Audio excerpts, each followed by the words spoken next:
किसान भाइयों, अगर आपके पेड़ के बौर गिर रहे हैं तो इसका क्या कारण हो सकता है? किन कारणों की वजह से आपके पेड़ के बौर सूख जाते हैं? किसान भाइयों को समझ में नहीं आता कि बौर तो अच्छे से लगा था, परंतु अब ये झड़ क्यों रहे हैं। तो इसके बारे में हम बात करने वाले हैं और हम इसका कारण जानने की भी कोशिश करेंगे। इसके उपाय भी हम आपको बताएंगे।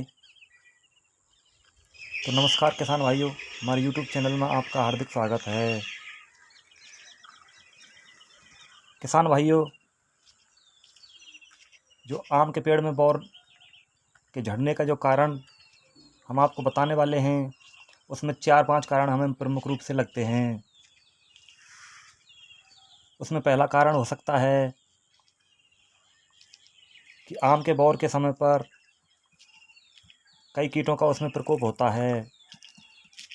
उसमें रस चूसक कीट भी होते हैं। आम का हॉपर भी उसमें हो सकता है। उसमें दूसरा कारण, उसमें फंगस का प्रकोप भी देखने को मिलता है, जैसे पाउडरी मिल्ड्यू। फंगस के प्रकोप से आम के बौर की साइज छोटी रह जाती है तथा उस पर काला काला जैसे निशान दिखाई देने लगते हैं। तीसरा कारण, हार्मोन का डिसबैलेंस भी हो सकता है। किसान भाइयों, इसके अलावा पानी की कमी भी इसमें मुख्य कारण हो सकती है। कई बार किसान भाई पानी समय पर नहीं दे पाते हैं, उसकी वजह से भी बौर का गिरना हो सकता है। किसान भाइयों, उसमें न्यूट्रिएंट की कमी भी हो सकती है तथा बोरोन की कमी के कारण भी आपका बौर गिर सकता है। तो किसान भाइयों, ये तो रहे उसके कारण। अब हम बात करने वाले हैं ऐसा हम क्या करें जिससे हमारे आम के बौर नहीं गिरें और सभी बौरों में फल लगने की प्रक्रिया चालू हो। तो उसके लिए हमें सबसे पहले जो कीट लग रहे हैं उनका उपाय करना ज़रूरी है। तो किसान भाइयों, कोई भी कीटनाशक हम कीटनाशी उसमें प्रयोग कर सकते हैं, जैसे थाइमेथॉक्सम 25% WDG, इमिडाक्लोप्रिड का भी हम प्रयोग कर सकते हैं। और किसान भाइयों, फंगस के नियंत्रण के लिए हम जो काले काले धब्बे हमें दिखाई देते हैं, उसके लिए कार्बेंडाजिम 12% प्लस मैंकोजेब 63% का उपयोग हम कर सकते हैं। इसके अलावा 05232 NPK का हम प्रयोग कर सकते हैं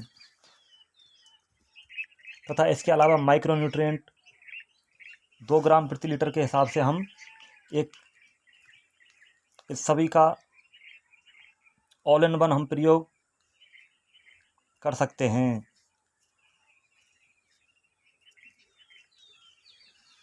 तो किसान भाइयों, मैंने आपको ये पूरा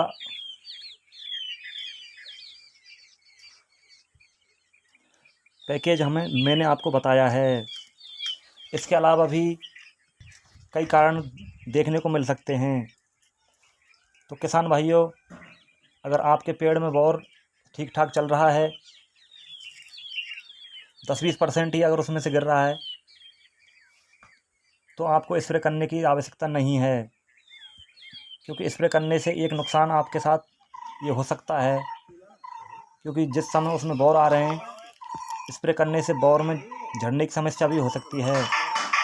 इसलिए किसान भाइयों, 10-20% अगर बौर गिर भी रहा है तो भी आपको चिंता करने की कोई ज़रूरत नहीं है। किसान भाइयों,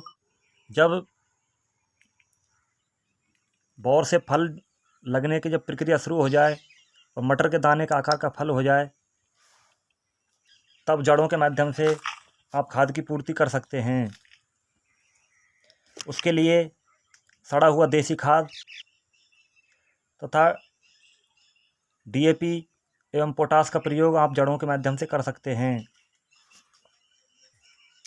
किसान भाइयों, जब फल बनने की प्रक्रिया 70-75% कंप्लीट हो जाए तो फल को रोकने के लिए आप प्लानोफिक्स का प्रयोग कर सकते हैं। उसके लिए आपको उसकी डोज की 16 लीटर टंकी में 4 ml दवा का प्रयोग करना होगा। किसान भाइयों, इसमें सावधानी की ज़रूरत ये रहेगी कि डोज उसमें कम या ज़्यादा नहीं होनी चाहिए। अगर डोज उसमें कम या ज़्यादा होगी तो उससे हार्मोन डिसबैलेंस हो सकता है।